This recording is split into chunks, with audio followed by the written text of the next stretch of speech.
Well, this has been such a long journey. Not only were we able to get it reauthorized with almost 70% of the Congress agreeing, but now we don't have a quorum. And so I've been pressing. What does that mean, a quorum? Well, you could do small loans and small credits, but you cannot do anything over $10 million unless you get approval from the bank board. Right now, we don't have a fully functioning bank board. Okay. So there's no quorum on the bank board, which means that we can't do any credit over $10 million, which means that there's $30 billion of exports, meaning almost 180,000 jobs in the pipeline that are not getting approved. And so my argument to the president is, look, let's get the bank up and running. You care desperately about keeping American manufacturing in this country. American manufacturing is being exported right now because we don't have a fully functioning XM bank.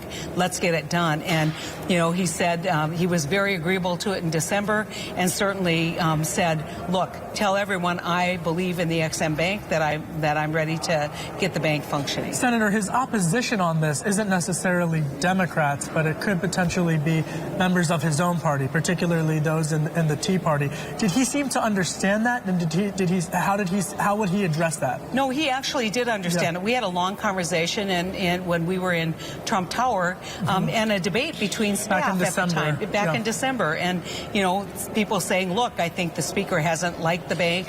And he said, well, you know, if it means jobs for American workers, I'm for it. And I've seen what happens with jobs moving to Canada and to France. I'm not going to be part of that, and I'm going to get the bank up and running. So he, I guess, could appoint folks to the board in order to we need one appointment. We've got an acting one more appointment. That's the way it's been. Senator Shelby, who was the head of the banking committee, refused to report. That Republican appointee out of committee that stopped us last fall. We've been pushing for this for a long time.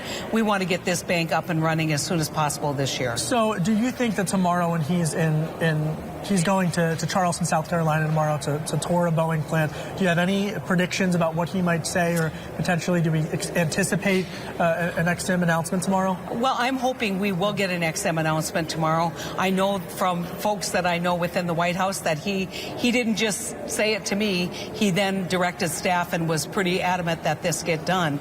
I think it would be an excellent opportunity for him to say to the Boeing employees, I care about you, and I'm going to get you the tools you need to be successful in the international market. And so I'm hopeful, but I think I would expect that he will reiterate his support for the XM Bank.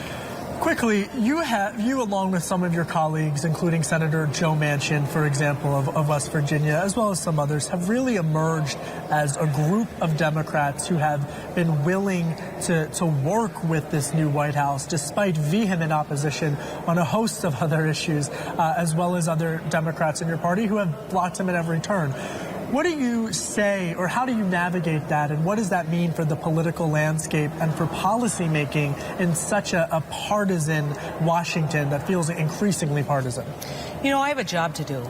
If you think that I can wait for 4 more years to do this job, then you don't know me very well. I mean, I am going to do everything that I can do to help my state be successful, and that means getting the XM Bank up and running and supporting my manufacturing businesses and jobs. That means, you know, talking to the administration about how their position on trade is affecting agriculture in my state. There's a place where I have disagreement with what's happening right now. I think there's a lot of uncertainty among grower groups on whether we're going to be able to access Mexican markets, whether we're going to continue to have great relationships in Canada and really across the world.